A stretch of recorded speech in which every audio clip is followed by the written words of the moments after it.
In the previous subsection, we were having a look at vehicles approaching each other from opposite sides of the intersection. In this brief video, we're having a look at what can go wrong when vehicles approach an intersection but are traveling in the same direction.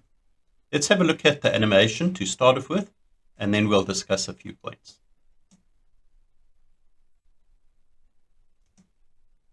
So there we have the driver of the red vehicle crossing over the path of the driver of the green vehicle traveling in the same direction.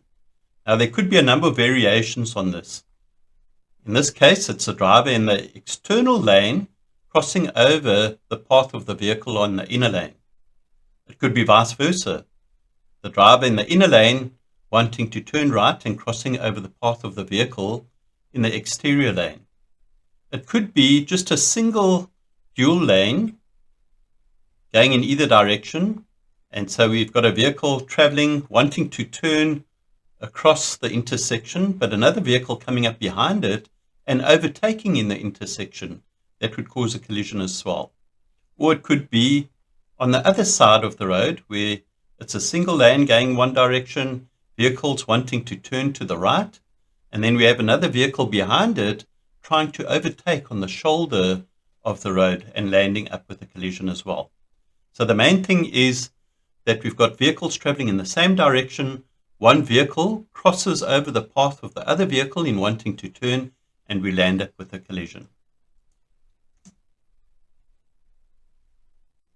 Real life clip to demonstrate this, what we've just seen in the animation.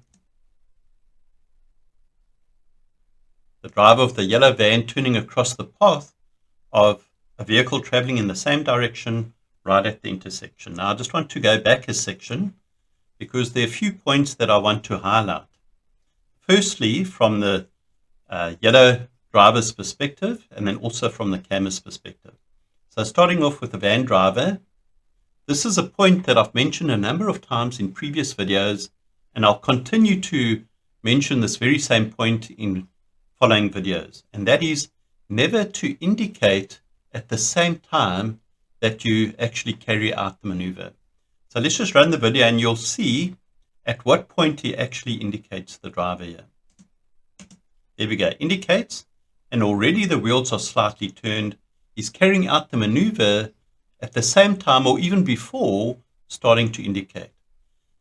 So indicating or turning, putting on your turning signal does not give one the right to turn. Now, an indicator is to provide a warning or notification to other road users of what your intention is well before the time that you actually carry out the maneuver. So you don't indicate and turn at the same time. You indicate, and after a fair and reasonable amount of time, only then do you carry out the maneuver. So that's the one point. The second point is that before you carry out a maneuver, always check your rear view mirrors, have a look to the sides, wherever necessary, immediately before carrying out the maneuver. So it wouldn't have helped if the driver of the van had checked his rear view mirrors a few seconds before carrying out the maneuver, because maybe the vehicle behind him now approaches at a speed quicker than what he anticipated, so that by the time he carries out the maneuver, the vehicle's already caught up to him. No, we need to check the rear view mirror and keep checking to try and anticipate the speed of vehicles behind us. And then immediately before carrying out the maneuver, then one checks the rear view mirrors again. So if the driver had done that, indicated well before the time, put on his turning signal, left it for a fair amount of time before carrying out the maneuver, checked his rear view mirrors, and then immediately before turning, this situation could have been avoided.